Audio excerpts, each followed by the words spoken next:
Hello and welcome. मेरा नाम है डॉक्टर एकेदा। I am a cornea, cataract and refractive surgery specialist. आज हम बात करेंगे कि एक प्रॉब्लम होती है केरेटोकोनस, जो कि यंग पेशेंट्स में पाई जाती है। उसका मतलब क्या है? अगर आपको केरेटोकोनस है तो इसका मतलब क्या है? तो एक मॉडल के तरफ से आपको थोड़ा सा समझाएंगे। ये हमारी अगर नॉर्मल आई है, हम इसको बीच में से काट के देखें तो ऐसी दिखती है। ये हमारा कॉर्निया है, जो आगे वाली पुतली होती है, जिसको काली पुतली कहते हैं। ये हमारी आंख का नेचुरल लेंस है, जो कि इन पेशेंट्स में, यंग पेशेंट्स में ज्यादातर क्लियर रहता है, इसमें कोई कैटरैक्ट नहीं है। ये हमारा पीछे का पर्दा है, तो लाइट यहाँ से आती है प्यूपल से। यहाँ पे सेंटर पे आप देख सकते हैं एक स्फिंक्टर जैसा होल है, और फिर यहाँ लेंस से फोकस होके रेटिना पे फोकस होती है, और ये सारा सिग्नल ब्रेन को ट्रांसमिट होता है इस नर्व से, जिसको हम ऑप्टिक नर्व कहते हैं, और दिस इज हाउ वी सी। तो केरेटोकोनस में क्या होता है, जैसे हमारी ये नॉर्मल कॉर्निया है, इसका आप देखेंगे एक थोड़ा सा शेप ऐसे कर्वेचर है और थिकनेस है, इसकी अपनी कुछ वैल्यूज हैं शेप और थिकनेस और कर्वेचर की। तो नॉर्मली ये इस तरह की दिखती है। केरेटोकोनस में क्या होता है कि ये कॉर्निया ऐसी होने की बजाय इस तरह से स्टीप हो जाती है। इसका अगर आप देखें, इसका कर्वेचर जो है रेगुलर है, और ये बहुत ज्यादा इस तरह से बाहर निकल रही है, बल्ज कर रही है। केरेटोकोनस साइज में ऐसे होता है, और बल्ज करने की वजह से सेंटर से थिन हो जाती है, मतलब पतली हो जाती है। इस बीमारी को हम केरेटोकोनस कहते हैं। अर्ली स्टेजेस में हमें देख के पता नहीं चलता है, ये तो अगर काफी लेट स्टेज पे पहुंच जाए तो हम देख के बता सकते हैं कि केरेटोकोनस है।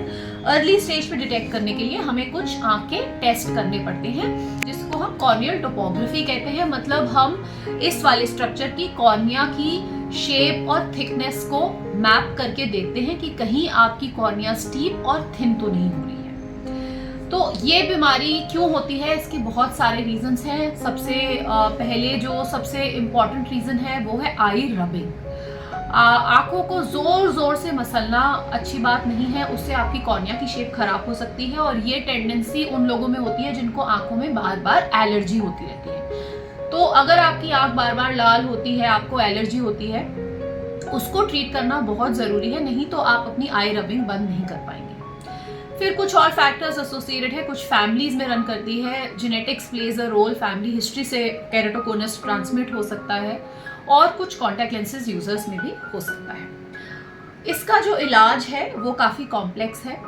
इसका इलाज डिपेंड करता है कि आपको केरेटोकोनस किस स्टेज पे है, कितना एडवांस्ड है, और क्या ये पहले से प्रोग्रेस कर रहा है कि नहीं। तो अगर आपका केरेटोकोनस स्टेबल है और बहुत माइल्ड केरेटोकोनस है, आपको उससे आपका विजन इफेक्ट नहीं हो रहा है, डॉक्टर ने टेस्ट करके आपको बताया है कि आपका केरेटोकोनस है, तो हमें आगे कुछ करने की जरूरत नहीं है। हम आपके स्कैन्स जो कॉर्निया टोपोग्राफी वाला टेस्ट है वो टाइम टू टाइम रिपीट करके देखते रहते हैं कि पहले से खराब तो नहीं हो रहा है। तो आपको कैसे पता चलेगा कि आपको केरेटोकोनस हो सकता है या आपको ये प्रॉब्लम हो सकती है?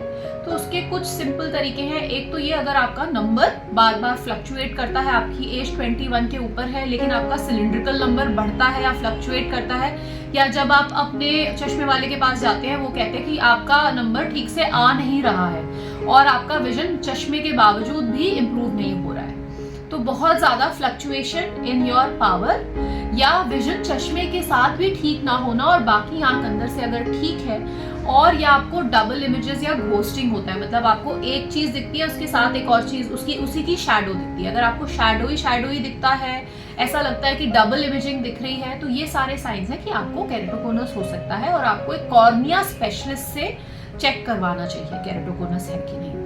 तो अगर ये प्रोग्रेस करता है, मतलब बढ़ता चला जाता है, और हमें लगता है कि स्टेबल नहीं है, तो हम इसको रोकने के लिए कोलेजन क्रॉस लिंकिंग या C3R ट्रीटमेंट करते हैं, ताकि ये आगे और ज्यादा खराब नहीं हो। ये ट्रीटमेंट सिर्फ केरेटोकोनस को अरेस्ट करने के लिए या सिर्फ उसको वहीं पे रोक देने के लिए है, विजन बढ़ाने के लिए नहीं है, सिर्फ इसको वहीं पे रोक देने के लिए है। तो इसका रोल तभी है जब हमें लगता है कि ये केरेटोकोनस प्रोग्रेसिव है या पहले से खराब हो रहा है। तो उसके लिए आइडियली हमें टेस्ट रिपीट करके देखना चाहिए कि आपका केरेटोकोनस स्टेबल चल रहा है या खराब हो रहा है। दूसरा तरीका ये, अगर हमें लगता है कि पेशेंट की एज बहुत कम है और केरेटोकोनस काफी एडवांस्ड है और C3R हम अगर और ज्यादा हो गया तो शायद C3R के लिए आप एलिजिबल ना रहे, तो हम ऐसे केसेस में कभी कभी रेयरली स्ट्रेट अवे भी आपको collagen cross linking treatment advice कर सकते हैं। विजन बढ़ाने के लिए बहुत सारी अलग अलग टेक्निक्स है केरेटोकोनस में।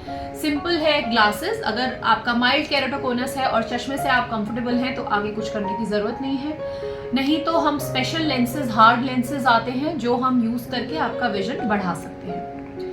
फिर कुछ सर्जिकल टेक्निक्स हैं, एक लेज़र बेस्ड सर्जरी है जिसको हम PRK कहते हैं, उसको हम C3R या कोलेजन क्रॉस लिंकिंग के साथ कंबाइन करके और थोड़ा सा आपका विजन भी इन्हांस कर सकते हैं और चश्मे का नंबर भी कम कर सकते हैं।